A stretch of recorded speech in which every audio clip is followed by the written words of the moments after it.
But इस पूरे बाजार में एक स्पेस है जो परफॉर्म नहीं कर रही है, बट यहां पर भी शायद आने वाले समय में एक्शन बन सकता है। आइए जानते हैं आईटी।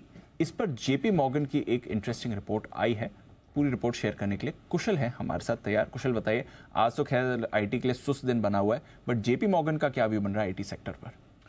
बिल्कुल दीप, सुस्ती तेजी में तब्दील होने को तैयार है, क्योंकि जिस तरह से जेपी मॉर्गन की रिपोर्ट आई है वो अपने आप में दर्शा रही है कि आगे चलकर यहाँ पर जो ग्रोथ है वो आईटी सेक्टर पर वापस आने वाला है 2024 इस वर्ष में। इनफैक्ट 2023 एक हिसाब से आप कह सकते हैं कि आईटी सेक्टर के लिए थोड़ा बॉटमिंग आउट स्पेस था, क्योंकि काफ़ी खराब साल बीता था ग्रोथ के लिहाज से। कई कंपनियों ने अपनी गाइडेंस भी कट की थी, बट ऑफ कोर्स यहाँ पर एक रिवर्सल आगे चलकर आपको देखने को मिल सकता है। रीजन बीइंग इन्फोसिस और एलटीटीएस, ये दो काउंटर्स है जिस पर इन्होंने अपग्रेड कर दिया है। ओवरहेड की रेटिंग अब ये देते हुए दिख रहे हैं। इन्फोसिस न्यूट्रल की रेटिंग थी, अब ओवरहेड की रेटिंग दे दी है जेपी मॉर्गन ने।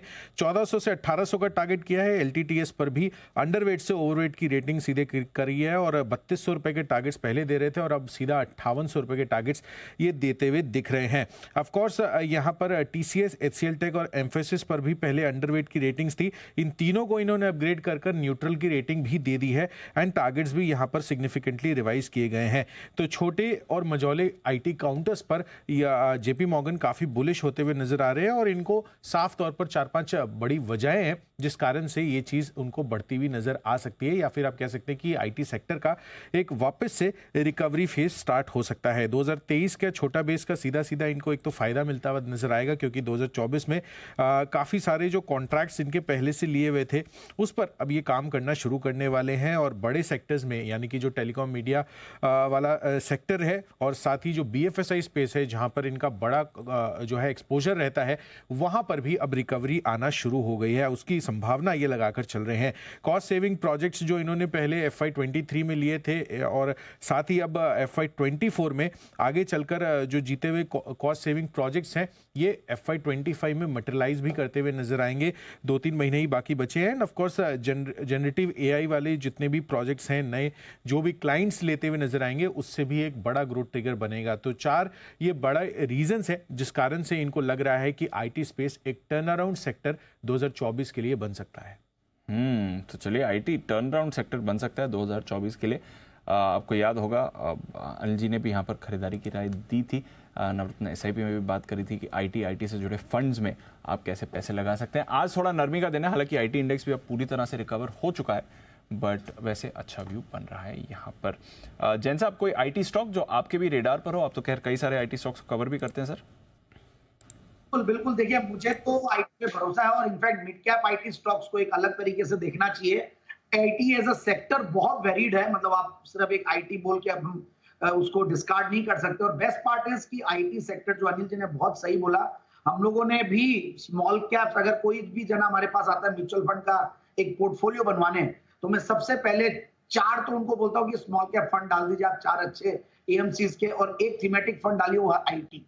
पहले हम लोग फार्मा की बात करते थे, अब आईटी की बात करते हैं, क्योंकि आईटी में सबसे बढ़िया बात है डाउनसाइड रिस्क नहीं है। ठीक है, यूएस से कोई भी न्यूज आते तो इंपैक्टेड आईटी स्टॉक्स ही होते हैं, क्योंकि एक्सपोर्ट ओरिएंटेड है, थोड़ा ग्लोबल माहौल वैसा है। बट इंडिया में भी अब इनके अलग अलग सेक्टर्स में काफी यूसेज, और जो जनरेटिव एआई और जो न्यू एज टेक्नोलॉजीज है वो सारी जो आईटी कंपनीज कर रही है उनको बहुत फायदा हो। मैं न्यू एज कंपनीज की बात नहीं कर रहा, new age technology, AI, ML और डेटा साइंसेस और ये सब में जो फोकस करते हैं। मैं ट्रेडिशनल जो बड़ी कंपनियां हैं वो भी इन सब के ऊपर बहुत फोकस करने लग गई। फिर बीएफएसआई की बात हो रही थी, this sector is doing well. So overall मुझे लगता है कि चलेंगी। और छोटे स्टॉक्स में तो मेरे पास बहुत सारे स्टॉक्स है पिटारे में, जो मैं आईटी स्टॉक्स में एक के बाद एक रेकमेंड करते हैं। मैंने रिसेंटली आर सिस्टम्स किया था, वो आउट परफॉर्म कर रहा है। साइबर टेक है, वो आउट परफॉर्म कर रहा है। सिग्निटी है, सारे स्टॉक्स चल रहे हैं। इवन परसिस्टेंट सिस्टम्स बहुत बढ़िया कर रहा है। फिर आपके मतलब the list is endless, so I can keep on talking about the IT stocks. So overall मुझे लगता है कि बिल्कुल इन स्टॉक्स में निवेशित रहना चाहिए, और मिड कैप आईटी स्टॉक्स और स्मॉल कैप आईटी स्टॉक्स में काफी अच्छी वैल्यू दिखती है कई स्टॉक्स में। जी, तो ये है जी जी जैन साहब, जैन साहब बोलिए आराम से बोलिए। हमारे पास 3:30 बजे तक समय भी है, समय। और किसी का कोई कॉल भी नहीं है अभी, कोई कतार में नहीं, मतलब जहां से लाइन शुरू हो रही थी खत्म भी वही हो रही है, आप अकेले हैं लाइन में जी। अब बोलते रह गया डेटामैटिक्स और डीलिंग, ये 2 स्टॉक्स। डीलिंग क्योंकि हार्डवेयर में, आईटी हार्डवेयर में, और डेटामैटिक्स आपको रेकमेंड किया और जबरदस्त चल रहा है। पूरी डिटेल बताओ, खाली नाम लेने से क्या होगा, हमारा टाइम है।